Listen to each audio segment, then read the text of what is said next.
I am Eleanor Hart and I am 37, and I am done apologizing for breathing in my own house because Jade taught me to count my breaths.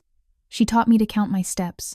She taught me to keep the peace, or else, and it worked while it worked until the morning. My mother-in-law tapped the edge of my coffee mug and said, "You know, dear men wander when their wives forget to be soft." And I smiled like I didn't hear the word wives, like I didn't hear the word soft, like I didn't just spend the night masking a bruise with foundation. The bruise had a name. Rafe Hart husband, 9 years tall, voice like a slammed door. Not always rage. Sometimes charm, sometimes lilacs. Sometimes look what I bought you sometimes. Sorry baby, I'm under pressure, but pressure doesn't leave. Fingerprints, unless the pressure is a person. And Jade is pressure and perfume. Jade is 28 with a laugh like a bell and a heart like a blade. And she arrived as Rafe's work friend, the one who just gets him, the one who needs a place to stay for a few weeks. Because her lease fell through, because life is cruel to beautiful people, and Rafe wants to help, and I should be kind because I'm the wife, and wives are soft. Grandma Iris, 69 sharp eyes, silver bun, honey you are walking on glass and the floor is eating you alive. Her voice in my ear while she folds dish towels the way nurses fold bandages, tight, neat, precise. She was a nurse for 40 years, and she can smell infection before the fever rises. She can smell a lie before the sentence lands. She touches my wrist the way she used to check pulses on men who swore they were fine before they crashed. We are not fine, I whisper, and her eyes say, I know. Jade moved in like water under a door. You don't notice the wet until the rug is dark. She took my side of the couch. She took my seat at the table. She took a photo of me washing dishes and posted it with a caption, "Love this cozy domestic vibe." And the comments were hearts and hearts and hearts. And Rafe typed 2 red hearts and a flame. And I deleted the app because the room was spinning slower without it. The first smart thing I did was small. I labeled the pantry with pretty tags: flour, sugar, salt. And then I moved the salt to a glass jar in the back of the spice drawer and filled the salt canister with baking soda. Jade made dinner that night and oversalted the soup 3 times. She laughed it off. Silly me, I'm still learning your kitchen. And Rafe laughed too, but his smile twitched and I filed the twitch away because every king has a vanity and Rafe's crown is competence. He loves being the best at everything, especially at choosing women. At night, I lay next to him and practiced, leaving in my head, not a grand exit, no suitcase, no hotel, just tiny exits, a key copied to a quiet place, a bank account opened with a name my grandmother once used. Iris showed me how to keep things clean in a messy world. You don't shout, you gather, you don't beg, you prepare, you put the spare set of house papers in a Ziploc under the cedar planks by the porch stairs. You plant the truth where termites can't chew the house, began to talk. Once I stopped. Apologizing doors, squeaked warnings, floorboards, tattled patterns. Jade favored the hallway mirror, the one with the bevel that makes your hips look smaller. She would pause there every night at 1114. I know because the grandfather. Clock stuttered. Then a small hiccup before the chime, and in the glass I watched her check her hair, her lips. The angle of a bruise she gave herself with an eyelash curler. Jade knows makeup the way surgeons know bone. She understands blood. Under skin. She knows purple cells. Pity. Gaslighting is a magic trick you do in daylight. Start with a simple card. Pick any memory now. Fold it in half. Now set it on fire and tell the audience there was never a card. Jade's favorite trick was the lost item and the raised eyebrow.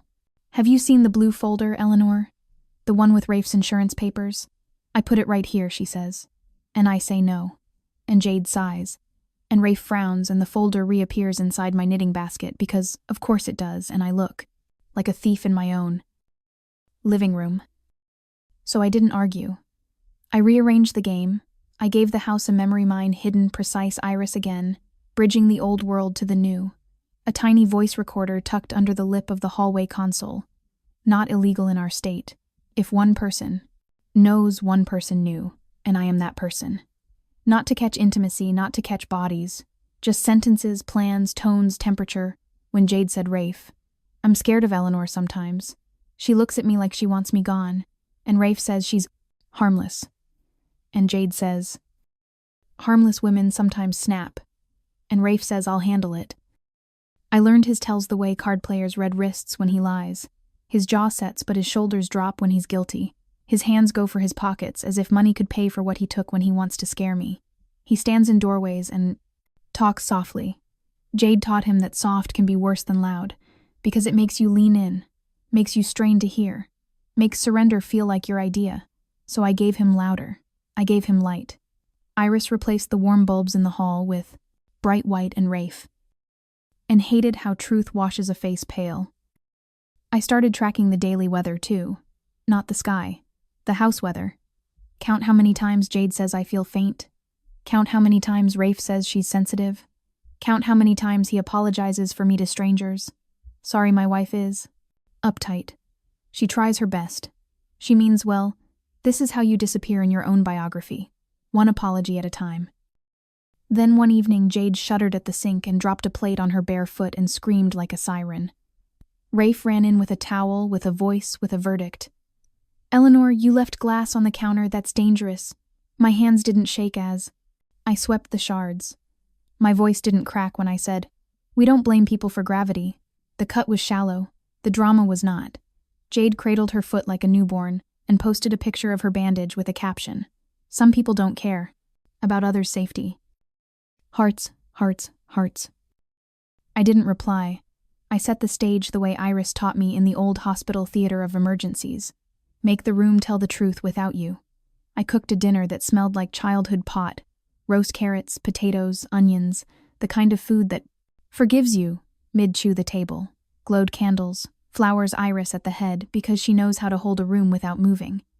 Rafe poured a heavy red and watched me over the rim. Jade wore a soft cream sweater and innocence like a veil. She said, I'm so grateful to be here. I don't know what I would have done without this family. And I smiled because the room had already swallowed two small truths hidden in plain sight.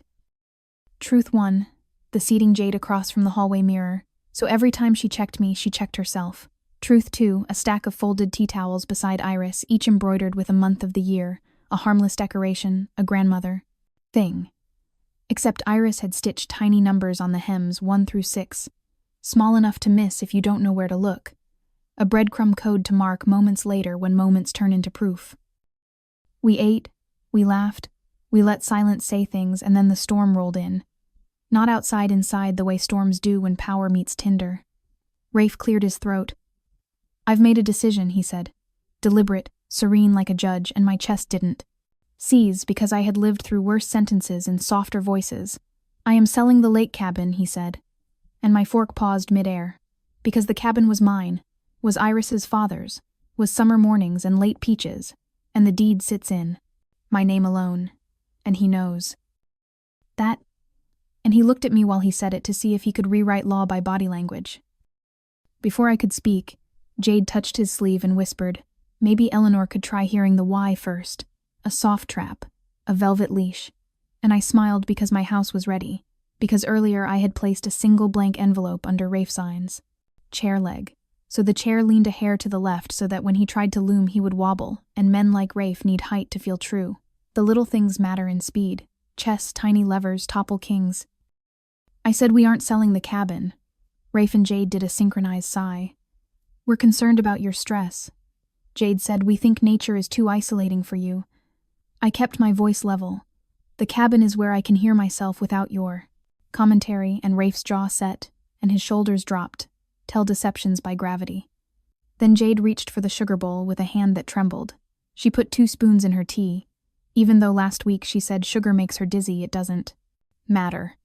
Inconsistencies only matter to the honest. Rafe placed his glass down and inhaled like an athlete before a sprint. You've been unstable, he said.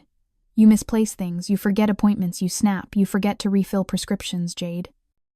Gentle Engel has noticed, and she's worried, and I waited until he finished building his paper castle. Then I breathed on it. Iris slid a tea towel across and dabbed her lip. Month 3, the little number on the hem, and I nodded because we were in March the places lit. Night, Jade posted about my supposed episode when I walked out mid-conversation. Not an episode, a boundary. The towel would tie the date later to words spoken. Now if needed, I didn't argue.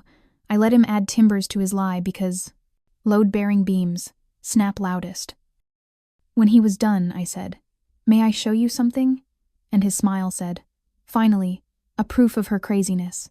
And I took out the small recorder from under the console and placed it on the runner and pressed play. Not a highlight reel, not a scandal. Tape. Just Jade's voice last Tuesday. "I think if we lean into the anxious angle, people will give us grace." And Rafe's voice careful, but pleased people. Pity fragile women and they forgive their protectors. And then the clink of ice. The kind of background honesty. Microphones. Love. Silence is a person. She came and sat with us. Jade laughed lightly. "Oh my God, that's out of context." And I said, "Maybe. But context can come to court too." And Rafe's hands went to his pockets like money could fix the oxygen. And Iris never looked. Away from her potatoes, she just folded the April towel over her knee. And the little four flashed like a wink. We didn't shout. We didn't escalate. We let the truth stand on its own legs. Rumors move faster than rain by morning. I was a storm in. A dress I was. Unstable. I was cruel to a fragile friend. I was jealous of kindness. The story traveled from the gym to the office, to the church bulletin, where concern wears pearls.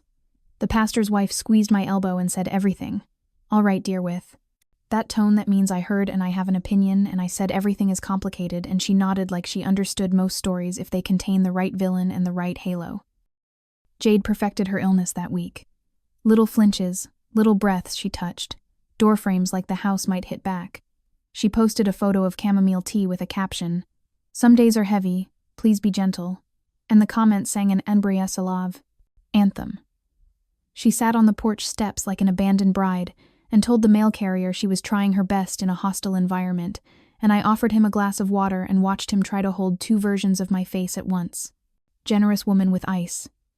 The monster in a sundress narrative is gravity. It pulls people where it wants. Rafe upped the strategy. He wasn't cruel. He was paternal. A worse thing. He said things like, "Honey, you're tired. Let us handle the complicated stuff." And I almost believed him because being handled is a warm bed until you see the straps. Tried to move money in the joint account. Little drips small enough to sound like plumbing. I closed the valve. I moved the paychecks to the account Iris and I had built in plain sight, disguised as an elder care fund because no one questions a line item called medication. They just nod solemnly and look away. The confrontation came on a Tuesday, because Tuesdays are when offices break. People gently and paperwork moves without tears. Rafe waited until I put the grocery bag on the counter. He stood in the doorway and spoke softly. "It would be better for everyone if you took a little break," he said a few weeks at a wellness place. "My friend knows a center, maybe a month, just to rest and recalibrate." Jade sniffed behind him as if the world had hurt her nose, and I pictured myself in a room, with soft walls and a locked phone and a clipboard that says uncooperative when you refuse to smile. "No," I said, and he blinked like the word cracked the ceiling. "We're not asking, we're deciding," he said.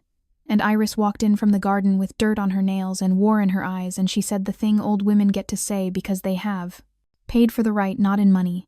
"In decades," she said, "you will not take my granddaughter's girl anywhere." And Rafe said respectfully, "This is my wife." And Iris said respectfully, "This is my house and my deed and my lawyer." And she tapped the blank counter twice, and the house stood with her. Jade's eyes filled with on-demand tears. She whispered, "I never wanted this. I only wanted peace." And her phone buzzed with a message she made. Sure, we all heard the chime. She glanced down and flinched as if words can bruise, and then she folded in on herself like paper and murmured, "I need air," and slipped onto the porch. The post would go up before she reached the steps. A picture of sky captioned, "I'm trying." I breathed. I opened the silverware drawer and saw the old letters Iris had tucked beneath the tray. The will, the trust, the list of emergency numbers. And on top, a photo of me at 23 holding a diploma with a smile that said, "Will not be small. Remember her." Iris had written on the back in her square hand. And I did. I remembered her. I remembered me. We didn't plan a show. We planned a room with light Saturday afternoon family meeting. You know, the kind where coffee tastes like Court Rafe's. Sister Nora arrived with a face that tried to be neutral and a phone that couldn't help itself. She is a good person who loves a headline. Jade, curled on the end of the couch with a blanket and a tissue like an actress doing Winter Rafe, stood and spoke without notes. "Eleanor is not herself," he said gently. "She's paranoid. She hides objects. She records conversations. She refuses help." And Nora nodded along like a metronome, and I let him finish because endings sound better after. Long beginnings. When he sat, I stood not tall but steady. I didn't raise my voice. I put a little paint on the truth to make it visible. I said the words nobody wants to say in a nice living room. "Rafe hit me last winter, and the air left the house and came." Back changed, and Rafe said that is a lie. And Iris said January 12, and Nora blinked and said what? And Iris picked up the tea towel for January with the little one on the hem and pressed it flat, and said she spent the night at my room. Then, and Jade whispered, "Oh God," as if compassion had sprouted in her throat. I set the second truth on the table like a bowl of fruit, where you can check the bruises. I played 2 minutes of Tuesday's recording, then 1 minute of Rafe on the phone last month, saying we need Eleanor to agree to arrest. I can push the book, anxious angle and paperwork. If she resists, and the living room turned into a courtroom where the jury is blood and the judge is quiet. Rafe changed tactics. "You made me crazy." He said I was drowning and you wouldn't throw me a rope. And Jade said she's terrifying sometimes. And I said she hides things to make me doubt my head. And Jade shook her head. No. And then Iris said, "April 4, and showed the towel. And Nora looked at Jade and asked a small, simple question. "Why did the blue folder show up in the knitting basket?" And Jade went pale because small questions wreck grand lies. Jade tried the final trick. She inhaled sharply and said, "I can't breathe," her hand to her chest, her eyelids fluttering delicate bird on a wire, and for a second everyone leaned toward her like worshippers, and then Iris walked over with a paper bag and said, "Breathe." And Jade blinked because stage air is thin when the props are simple. She couldn't faint without an audience willing to clap, and we had all put our hands in our pockets. Then I said the last thing. The sentence that doesn't feel like a sentence, it feels like a key. My husband's violence and my friend's performance will not live here anymore. And the room heard the lock turn. Rafe reached for rage and found it. Empty. He tried to loom. The chair wobbled because of the envelope I had slid under the leg days ago. Small levers topple kings. He pointed at me, and his voice lost its shape. "You planned this. You planned everything." And I said I planned to live. Nora spoke. "First, I will help Eleanor change the locks today," and the word today cut through months of fog. Rafe opened his mouth and closed it. He looked smaller. It's strange how truth steals inches. Jade pressed the tissue to a dry eye and whispered, "I'm sorry." And I believed she was sorry, that the narrative broke, not sorry for building it. We changed the locks by sunset. The sound of a new key turning is a hymn. Iris made lemon bars for the neighbors because wars end easier with sugar. I slept in the middle of my bed and dreamed of nothing, which is how freedom first arrives. Quiet, like someone who knows where the light switch is. Rafe texted a novel the next morning. Apologies, threats, bargains, nostalgia, paragraphs like nets. I did not step. Into them I sent one sentence through the wire. "Do not contact me again," and then I blocked his number.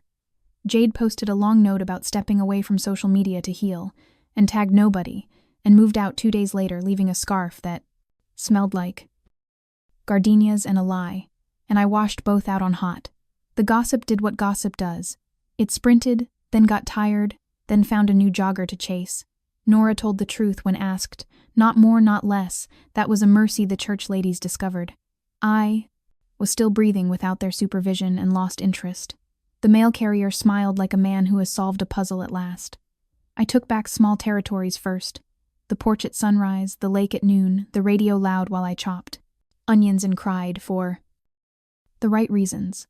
I started a tiny bookkeeping service for other women who needed a second pair of eyes and a first pair of boundaries. The work felt like brushing knots out of someone's hair. Slow, careful, patient. I didn't evangelize, I just handed out combs. Rafe tried 2 more plays. A threat through an attorney who hadn't read the deed and a bouquet on my birthday from a florist who misspelled my name. The attorney received a packet of documents and an index tabbed like a bouquet. "Cookbook if you want to. Know who I am. Ask my files." The florist got a polite call and a tip. The flowers went to the women's shelter. Iris volunteers at. They were beautiful there some nights. My chest still tightens at sudden footsteps. Some afternoons a dropped plate can turn my bones to chalk. That doesn't mean I'm broken. It means humans remember what almost ended them and build guardrails. The memory isn't a cage, it's a map. I keep it folded in the drawer with the spare flashlight. I didn't become a prostitute. Saint I didn't become. A warrior queen I became, a woman who keeps salt in a glass jar. And the sugar where sugar belongs, I became a person who checks batteries, who replaces warm bulbs with bright white. When truth needs to show, I became the kind of granddaughter who leaves lilacs on the porch because Iris likes the smell when the window is open. 1 year later, I took Iris to the lake cabin in June, and we ate peaches so ripe. The juice ran to our wrists and she said, "You look taller," and I laughed. Because I'm the same height. And she tapped my heart and said, "Not there, and not there, there." And the heron lifted off the water, because even birds know when the air is clean. Jade wrote once from an address without a return. She said she was sorry that she'd learned how her body could be a weapon, and didn't like the feeling anymore. She said, therapy is teaching her the difference between pity and care. I put the letter in a folder labeled Things I Forgave Without Forgetting and went on with my therapy. Day, Rafe married a woman who smiles with all her teeth. I hope he treats her as a person, not a season. I hope she keeps her papers under cedar planks just in case. I hope she never needs them if you ask me for advice. I won't hand you slogans, I will hand you napkins, with dates stitched in the corner because memory is stronger when you can touch it. I will tell you to make the room speak for you. I will tell you to plant truth under floors and let termites starve. I will tell you that exit plans don't need trumpets, they need keys and shoes by the door. I keep the little recorder in a drawer not to use again, hopefully never again, but to remind myself that my voice fits in my own hand, that I can set it down and pick it up when I choose, that quiet is not surrender. It is a sharpened tool when you hold it right. And if you need a moment of joy, here it is, the last scene. No tragedy, no twist, just a kitchen full of light. Iris humming a song from 1973, the kettle starting to talk, the door unlocked. Because we are safe, the salt. Actually salt. The sugar actually sweet. I stand barefoot and breathe, and nobody counts my breaths except me.